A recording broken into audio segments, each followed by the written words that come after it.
From a surfside paradise to a jail cell. After you kill Miss Wilson? The woman accused of murdering a suspected romantic rival, now finally in custody. Kaitlin Armstrong had been on the run, eluding authorities for more than 6 weeks.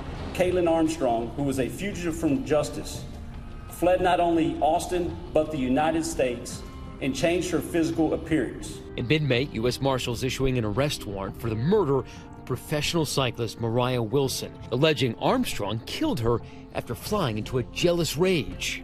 When I first heard the story of Kaitlin Armstrong, the first thing that came to mind was "Catch Me If You Can." We're now learning how authorities say the yoga instructor managed to vanish, where she went to hide, how authorities tracked her down, and why she looks so different now. For nearly 2 months, the people who knew and loved Moriah Wilson have been stuck in limbo. When I found out Mo died, I didn't believe it. Christopher Kaiser had known Moriah Wilson through his work as a professional sports photographer. I knew her as Mo. Everybody called her Mo. Mo was really a rising star. She definitely left a mark in her all too brief career. Everybody was excited to see Mo at the races because he knew something was going to happen. He called the 25-year-old quiet, at least until you got to know her. A bright flame was lost senselessly because of this violence. Court documents allege Armstrong targeted Wilson because she thought the pro cyclist was involved with her boyfriend, Colin Strickland. Both Wilson and Strickland were elite professional cyclists. He posted photos and videos of himself on Instagram. I focus on a very large dinner the night And that's before him on a Flow Bikes promotional video. I try to eat at least every half hour, if not every 20 minutes. Here she is. And for her part, Wilson was considered one of the best in her sport. The winner of round 1. Wilson's calm, confident nature on display. Did do a little bit of a pre-ride earlier. As she talks about her race strategy in this interview with Pure Gravel. I come from a mountain biking background, so I feel confident that I'll be able to handle the gravel sections on that bike. Good. On the day she died, Strickland was one of the last people to see Wilson alive. He says his friendship with her was strictly platonic. He said they'd had a brief romantic relationship last year while he and Armstrong were broken up. And he says that after he and Armstrong reconciled, he and Wilson remained friends. After her death, Wilson's family issuing a statement, saying at the time of her death, those closest to her clearly understood directly from Moriah that she was not in a romantic relationship with anyone. In May, Wilson traveled from San Francisco to Austin to compete in an upcoming bike race, and there she met up with Strickland. A lot of this case is not necessarily about the murder, but the cover-up and the evidence found afterwards. On May 11th, Moriah Wilson was discovered shot to death at a friend's home in Austin, Texas.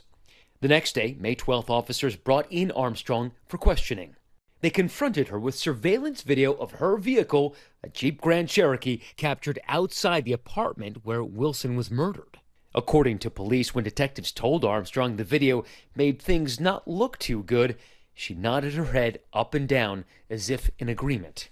That's when investigators say Armstrong asked to end the interview, and they weren't allowed to detain her because of a technicality. I went to that Austin neighborhood in May. Now, that's the camera that captured that Jeep Grand Cherokee driving up this alley. We talked to neighbors there who were shocked by the crime and that no one seemed to have heard the gunshots. I've been here about a couple years, almost 2 years, and I've seen 2 police cars patrol this area. Meaning it's that quiet, there's not much crime. Right. One day later, May 13th, Kaitlin Armstrong sold her Jeep to a local dealership for more than $12,000. Then, May 14th, she hopped on a series of flights, captured on camera at the Austin airport before flying to Houston, then New York's LaGuardia airport. On May 17th, a warrant was issued in Texas for Armstrong's arrest, but authorities were not even aware she had left the state. The next day, on May 18th, Armstrong went to Newark Liberty Airport in New Jersey. Then she seemingly vanished. We love you, Katie, and we are going to figure this out. In late May, Armstrong's father speaking exclusively with ABC News, saying he couldn't believe his daughter was capable of murder. I know how she thinks, and I know what she believes, and I know that she just would not do something like this. Armstrong has not commented publicly since his daughter's arrest.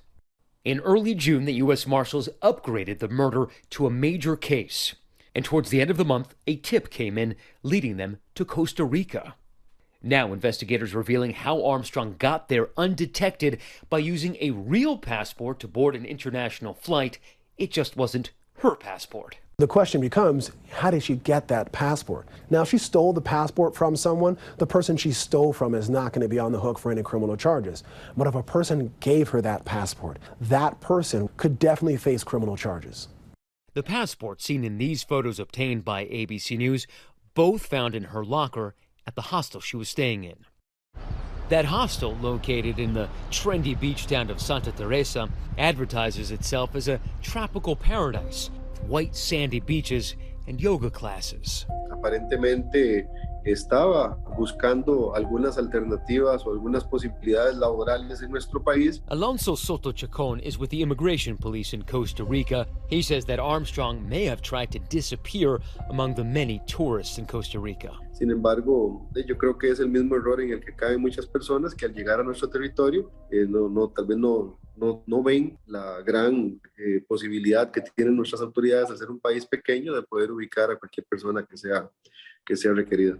Authorities say Armstrong did manage to evade the marshals for a bit longer. It was discovered Armstrong used different names, aliases, under the alias of Beth Martin, Liz, and Ari Martin. She also changed her appearance, cutting her hair and coloring it brown. Also found in her possession a receipt for plastic surgery under an alias. I will say she had a bandage on her nose with a little bit of discoloration under her eyes. You know, her statement was that it came from a surfboard incident, and I think we'll leave it at that.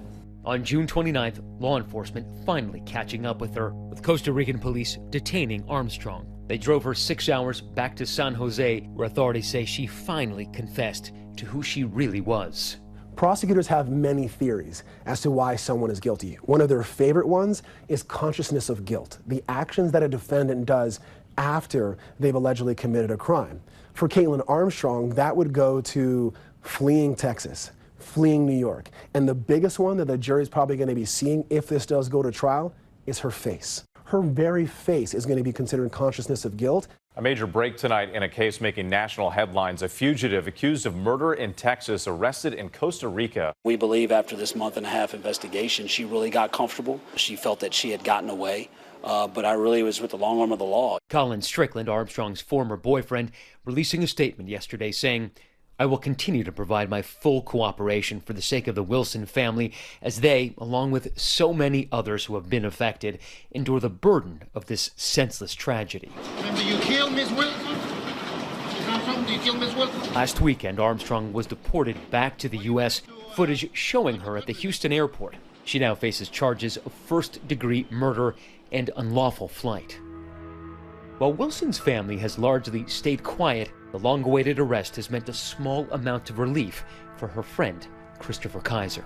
You know, I have photos of her all around me because it's my most beautiful work. Like I said, she's so beautiful on the bike. She exudes so much life on the bike that it's hard not to be in love with her. Hi everyone, George Stephanopoulos here. Thanks for checking out the ABC News YouTube channel. If you'd like to get more videos, show highlights, and watch live event coverage, click on the right over here to subscribe to our channel, and don't forget to download the ABC News app for breaking news alerts. Thanks for watching.